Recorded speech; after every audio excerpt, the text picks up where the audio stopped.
Good morning, dear students. So, we are going with the chapter Indigo, and in this chapter, we read yesterday that Gandhi was observing the situation on the ground, like Tirhut and Motihari, and while observing the things at Tirhut, he got a summon, okay, from the messenger of the district magistrate, and he disobeyed the order. Okay, so likewise we read yesterday. So let's start from today.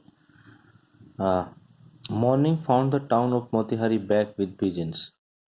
As a result, when he got a summon from the court to present himself in the court, next morning, the people of Tirhut were following him. That's why there was a great crowd of pigeons. They did not know Gandhi's record in South Africa. They know it very well that what kind of Gandhi has a kind of reputation in South Africa. They were not aware of such thing. They had merely heard that Mahatma, who wanted to help them, was in trouble with the authorities. They understood only one thing, that the person who has come to help them, a Mahatma, is in trouble. That's why they came to follow him, or they came to support him. Their spontaneous demonstration in thousands around the courthouse was the beginning of their liberation from fear of British. My dear children, do you remember when first time Gandhi had a meeting with lawyers? Then he concluded his meeting by saying that first thing we should do to remove the fear from the mind of Indians, like especially pigeons. So, due to this incident of Tirhut, somehow he felt, Gandhi felt, that it was the beginning of removal of the fear of the Britishers from the mind of peasants. So that was a starting. You can say it was an initial stage where the things were taking place positively in favor of Gandhi and in favor of Indian. Then the official felt powerless without Gandhi's cooperation.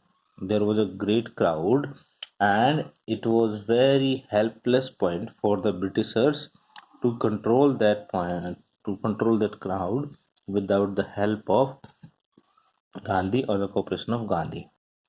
He helped them regulate the crowd. He was polite and friendly. Means Gandhi remained polite and friendly. He was giving them concrete proof that their might, hitherto dreaded and unquestioned, could be challenged by Indians. He was giving them some kind of concrete proof that they should not think that Indians are weak in any point of judgment, like their might, their power, hitherto dreaded, they are not fearful and unquestioned. Then the government was baffled. British government was in trouble because they did not have any kind of solution to control the crowd or to come to any conclusion without the help of Gandhi. Then the prosecutor requested the judge to postpone the trial. The lawyer requested the magistrate to postpone the trial because of crowd. Apparently, the authorities wished to consult their superiors. The authorities, British government, they wanted to put that case on the table of higher authority or the superior to come to the decision. Then Gandhi protested against the delay. The crowd was there, and British government did not have any solution of the crowd without the help of Gandhi or Mahatma, you can say. So Gandhi protested, why you are taking time. Do it as fast as you can. He read a statement pleading guilty. He was involved. Then he read a statement in which he was guilty. He was involved. He told the court in a conflict of duties. Dear children, this is the best point of this page of the chapter. Conflict of duties means Gandhi was involved in many kind of duties. Like it is written here, on the one hand, see, on the one hand, not to set a bad example. At one point, Gandhi did not want to set a bad example to the world or to the people of India as a lawbreaker. First duty. Second, on the other hand, to render the humanitarian and national service. He has to give services to nation and to human also, humanity, simply I should say. So anyhow, these were the two duties.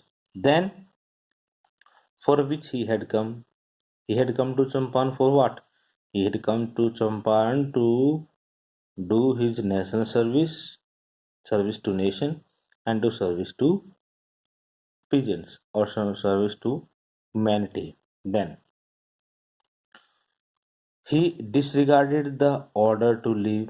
He knew it very well that he disobeyed the order, not for want of respect or for lawful authority.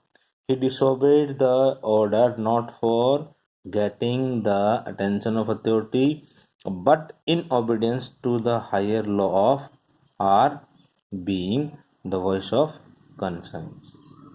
Because his heart or mind or soul or spiritual approach did not allow him to be a puppet in the hand of Britishers. That's why he did disobey the order.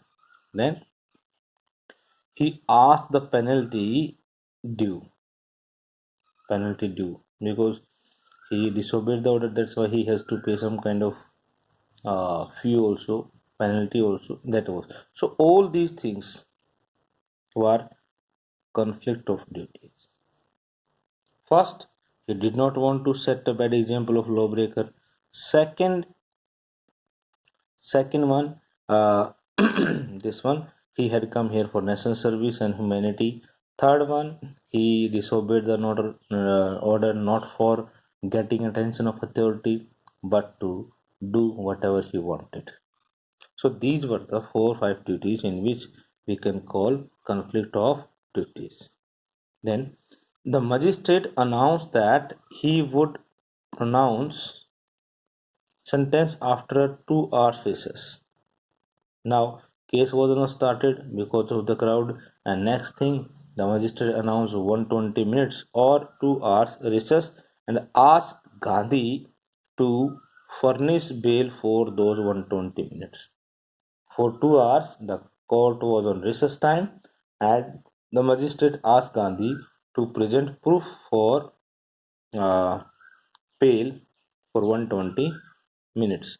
Gandhi refused. On the spot, Gandhi declined this particular proposal.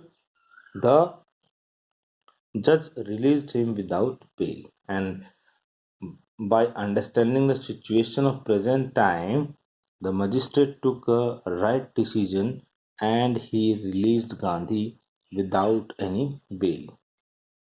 Thereafter, when the court again started, the judge said he would not deliver the judgment for several days. Means for a short period of time, the case was dropped down. Meanwhile, he allowed Gandhi to remain or at liberty. And during that particular time or passage of time, Gandhi will be free. He will not be called to court for his approval. Thereafter, Rajkumar Shukla, Brij Kishore Babu, Maulana Mazharul Haq, and several other prominent lawyers had arrived from Bihar. Now the things were going on like this as we read, and after that some other dignitaries like Rajkumar, Rajendra Prasad, Brij Kishore Babu, Maulana Mazrul Haq, they came to Bihar. They conferred with Gandhi, they discussed all the things with Gandhi.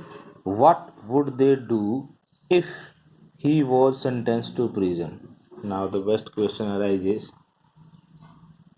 Gandhi asked him, what would they do if Gandhi goes to jail?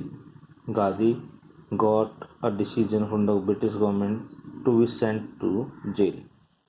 Gandhi put this question before these people like Brij Kishore Babu, Rajendra Prasad, and Maulana Mazrul Haq.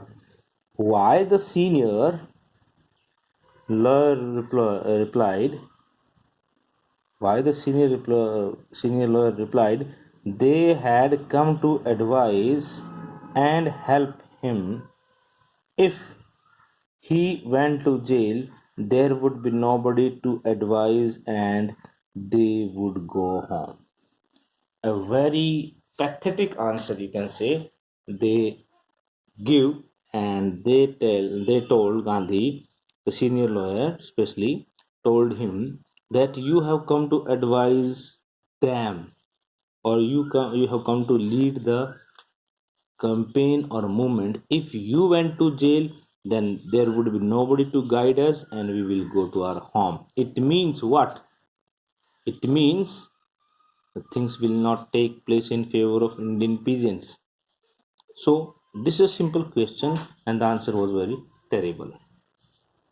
Then, what about the injustice to the sharecroppers? Gandhi demanded. Then Gandhi says, if I go to jail and you do not follow the things after me, then what will happen to the Indian peasants? The lawyer withdrew to consult. Rajendra Prasad has recorded the upshot of their consultations. They thought almost themselves that Gandhi was totally a stranger, and yet he was prepared to go to prison for the sake of peasants. It's a very good thing. Gandhi was unknown to the Indian peasants, especially the people of Champaran, Motiharu, Tirhut, Muzaffarpur. Okay, and still he is ready to go to jail for their benefit. Then you people are very well known to them, and you are saying that you will not follow the expedition or the movement or the campaign. If he went to jail, then it would be a injustice to the peasants. Then if they, on the other hand, being not only resident of the adjoining district but also those who claim to have served these peasants should go home, it would be a shameful desertion. Then Gandhi added that if you do like this, then it will be a shameful act with me or to me and to the Indian peasants. Thereafter, they accordingly went back to Gandhi and told him they were ready to follow him into jail. And after this motivation, all they were get together and they changed their statement. Then if he goes to jail, then obviously they will follow him into jail also. The battle of Champaran is won. It means what? In this saying, it means what? Togetherness appeared. The act of unity started working. He exclaimed. Then he took a piece of paper and divided the group into pairs and put down the order in each pair was to called rest. Then a very good thing Gandhi did. He took a piece of paper, okay, and he tore into four pieces. Like this is a piece of paper.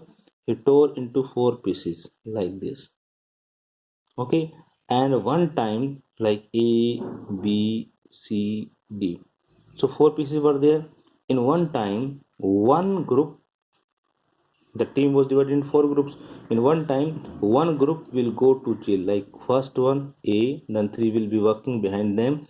Then if B team goes to jail, then three others three other teams, they will be active after that.